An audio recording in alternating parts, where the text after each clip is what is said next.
Hey guys, welcome to my channel. Welcome back to my channel. We're gonna do a get ready with me while we speak about the MCU. Okay, I wanted to feel like a FaceTime. This isn't the first MCU. Hold on, I need to put back my hair. This isn't the first MCU video I've made. I made a video a year ago, and guess what I said in that year ago? Roll back the clip. My personal opinion, honestly, dead ass, I personally think that they really should have ended the line or the storyline of anything that happens before Endgame. Maybe we can stretch it to like Black Panther 2. I don't even introduce myself. My name is Jessie, if you're unaware, and I'm just a fat nerd. I think that's just the best way to describe and articulate myself. I'm just a big fat nerd, and I love superheroes, and I've loved superheroes ever since I was young, and I love science, and I love books, and I love life. I remember telling this to my friend, and I remember her saying that the idea of a comic book reboot, like a movie reboot, is crazy to her. But if you are a fan of comics and reading comics, whether it's be Marvel or DC or any other equivalent, or you have tapped into various animated universes, particularly the DC animated universe, when majority of the main characters have been killed off in the storyline, or when all of the story, like when it feels like we're done here, you know, like actually we've exhausted all the options, we've told all the stories we want to tell. At that point, we tend to see a universe reboot, which we restart comic book lines from not necessarily the beginning, but we explore different stories, and everything that kind of happened before doesn't really have very central meaning, apart from maybe very central parts of the character. Kevin Feige recently released and had an interview with Variety, and in that interview with Variety, he basically talked about the future of the MCU.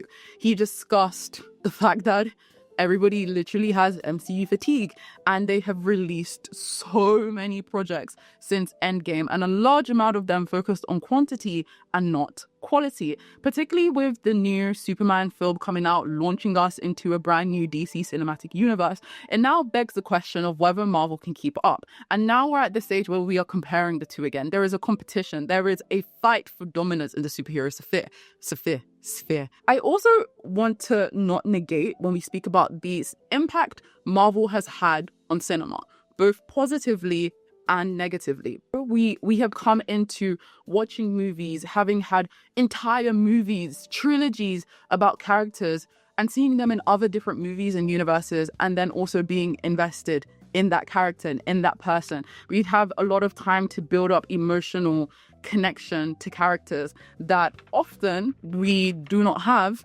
in a lot of different universes. Guys, I think this might be a little bit light for me. We often do not have in other universes, and I'm not saying it's very atypical, but it is. They've kind of done something completely new, and you have to give them acknowledgement for it. But I do think that they have kind of folded and crumbled a little bit under the pressure. After Endgame was one of the cinematic events of the century, no under exaggeration, we now have to take into consideration, what does that mean when you set the bar so high for yourself?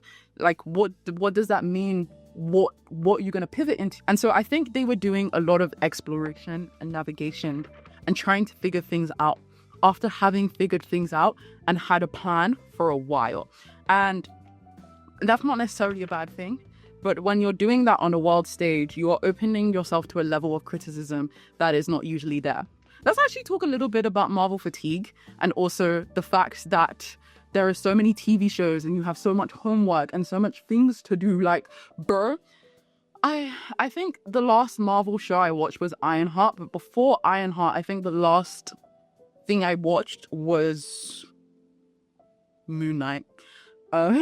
Because there is so much to keep up with. There are so much things to consume that after a while, and Kevin Feige said it in the interview, it starts to feel a little bit like homework. Like, damn, who is this character again? Oh, he was in the TV show I didn't watch. And when you have kind of curated a movie audience, and you have kind of designed, almost through a decade-long experience, a movie audience that is expecting to understand the emotional context of a character when they are watching a movie, it becomes harder to feel invested in these character storylines and these plots. Let's use Thunderbolts as our example here. I should have sat down and done this video. Why did I delude myself into thinking I could do my makeup and do this at the same time? Let's talk about Thunderbolts, okay? from a cinematic, like just from a general movie perspective, Thunderbolts was a really interesting, really good movie. You had, first of all, lineup of actors, insane, such good, amazing, good quality, award-winning actors. You had a plot that had something to say. And a lot of Marvel movies don't have a lot of things to say. You know, usually it's, okay, how are we going to explore this character? How are we going to make sure this can fit, may help us fit into this larger universe that we're trying to create? How can we make sure we're linking this part? How can we finish this person's storyline? Oh my God, guys, that's so bright. That's so bright. I'm so scared. And it was a movie that wanted to largely illustrate and talk about mental health of the Thunderbolts. The Thunderbolts were a vehicle to tell and portray this larger message, which is something that Marvel has not done in a really long time. And I particularly really enjoyed the film. But again, the problem with Marvel is that you have curated a movie audience that expects absolute understanding of these characters, absolute knowledge of where these characters are coming from. And when there's so much humor to keep up with, it becomes harder to connect to these characters when you have an expectation of emotional connection. Every Marvel film needs to feel like it has a point in the larger universe that it's trying to construct. And at first, I was like, you know, it needs to link.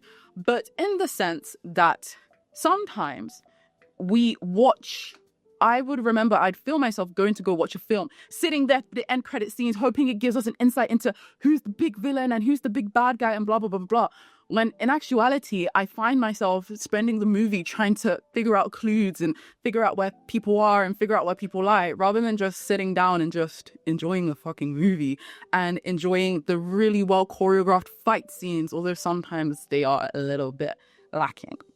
And all of these different things, I find myself trying to, you know, play Blue's Clues with the Marvel movies. And again, I'm not saying it's a negative thing, but I do think that Marvel has to understand the audience that they have created. Also, he also mentioned something quite interesting in the article, was the fact that James Gunn has said he does not greenlight a project until the script is absolutely perfect.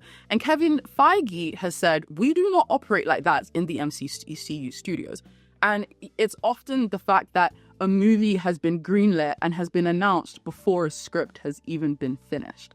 And I think it's very interesting. As a movie lover, to greenlight and create a project and to, you know, fit a project timeline-wise and everything, and to create a project with so many constraints, because there is now an expectation, you know, this Fantastic Four movie is coming out between these two movies, and this movie is coming out 3 movies later, and da-da-da-da-da. It's interesting. I don't know how to put it nicely. I think sometimes, again, from a storytelling perspective and from a larger universe construction perspective, how you are then indebted whenever you make any sort of movie to take into consideration all of these massive constraints, because you have decided to announce a general plot and vibe of the movie that you have to stick with. Whereas with James Gunn's approach, which I guess he has the liberty to do so because he's building this universe from scratch. Like, he's at the beginning, he's at the Iron Man stages of the MCU. So there is a lot of liberties that James Gunn can take and be like, I don't want to greenlight a script until I'm ready for it. You know what I mean? I don't want to give a script until I'm absolutely sure. But then he's spending time building connection with the audience. So I guess maybe that's an unfair comparison to make. But again, I do think it illustrates a larger issue within what kind of stories are we trying to tell here?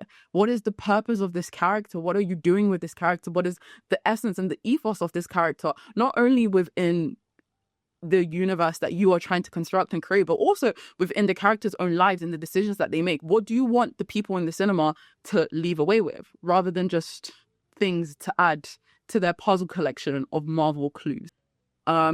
How do I feel about Secret Wars and thingy? I'm not excited. Hi guys, editing Jessie here. I thought this was the perfect opportunity because as I was editing it and I was like talking to myself while I edit, I was like, yeah, this is actually a really good point. So they were positioning Kang the Conqueror to be the main villain of the next phase. Like, he was going to be the Thanos. And then you put him in an Ant-Man Quantumania movie. Bear in mind, I was so gassed when I saw Loki. I was like, oh my God, like, I'm seeing where we're going here. Then you put him in an Ant-Man Quantumania film. No disrespect to Ant-Man, but that film, from a storytelling perspective, was subpar. And I will never speak on production because, like, production-wise and everything, it takes a lot of hard work to build a movie. It takes a lot of talented people, and the actors are clearly talented. Like, their filmography and their work speaks for itself. So, like, I will never speak bad on that.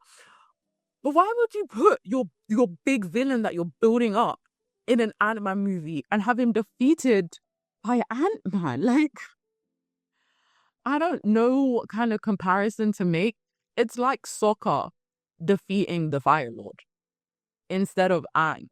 I'm trying to think of other comparison points to make. It's like 10-10. Like squaring out to Itachi in Shippuden and that being the big but like, do you see what I'm saying here? It logically, I just want to know why. I think it just logically doesn't make sense. Now Kevin Feige in that interview and in like multiple different points was like, actually, even if the Jonathan Major stuff didn't happen, we realized that Kang the Conqueror was no Thanos and he wasn't big enough. And they had already started thinking about the Doctor Doom plotline around that time. But before that, like, you thought, like, I don't know. I just need to put this here so this can be a discussion piece. Tell me what you think about this in the comments. Like, am I tripping? Like, did you guys see where they were going with this? Because I was like, there's no way. Okay, look. Okay, let me level with you guys. In my really like honest opinion, when Disney acquired Fox, I genuinely thought we were going to start exploring the X-Men. And obviously Fantastic Four, which the movie has just come out. I haven't seen it yet, but I thought that was generally what we were going to do, guys. I was so excited. I remember going into school and being like, guys, like, this is big shit. Because anybody who is a comic book fan or grew up in the early 2000s, I was born 2003, but anybody that grew up around those times, you guys know that the X-Men and Spider-Man are like Marvel Comics. They are like their big heavyweights. And the only reason why we have the Avengers look like the way the Avengers look like today is because like Fox and Sony owned these massive characters. And so Disney and the MCU they wanted to build only had a certain selection of characters to build. And I was thinking, guys, you now have access to some of the best, most interesting, most detailed, and most beloved comic book characters of all time. Why are we still here? I hate that nothing is a surprise anymore in the MCU. I hate the fact that why are we spending on sorry, I'm getting into rant territory. Why are we on live watching you guys announce every single cameo? Wouldn't it have just been nice to like rock up to the cinema and have seen Professor Xavier rock up? You know, like give me a cinematic experience. I don't know. Also, Kevin Feige said that he is hunting after Secret Wars. They're doing a reboot. Thank God. And they're going to focus on some X-Men characters. But I don't know if it's a reboot in terms of where, like a comic book reboot. Like, bye everyone we love. Here is our new stories. Or if it's just like, we're just going to focus on a new slate of characters.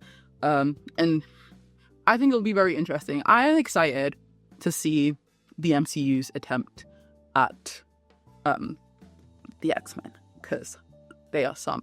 I would also love for their movies to be a lot more exploring different genres, exploring different points of creation, and leaning into stories that aren't necessarily traditional superhero fare, leaning into different genres, a thriller, you know, a horror, not Doctor Strange horror, a real, actual, sincere horror. Leaning into genres of storytelling, I would love to see more creativity within the tales that they want to say.